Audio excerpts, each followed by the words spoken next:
Welcome to the slop farm. Enjoy the video.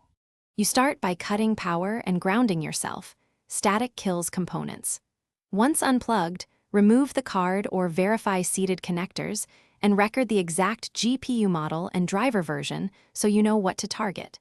Then boot into safe mode or launch the vendor diagnostic tool to isolate driver versus hardware faults. Make sure to note error codes or artifact types. These details guide the next steps and prevent wasted changes later, so be precise and methodical. You should remove existing drivers cleanly with thee before reinstalling.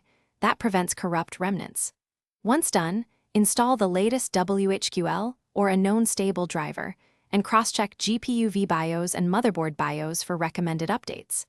Then monitor temperatures using a third-party tool while running a controlled load to detect throttling or fan failure. If temps spike, clean fans and reapply thermal compound. These steps address most performance and instability causes before you declare the GPU dead. You now validate the environment. Move the GPU to another PCIe slot or into a different known good system to rule out motherboard faults. If power issues appear, swap in a reliable PSU because undervoltage causes crashes and artifacts.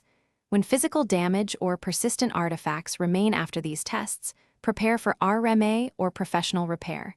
Document your steps and include logs. If things go wrong during testing, one key tip: revert to safe mode and original driver to restore a.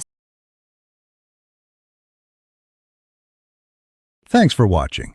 Consider subscribing if we helped you today.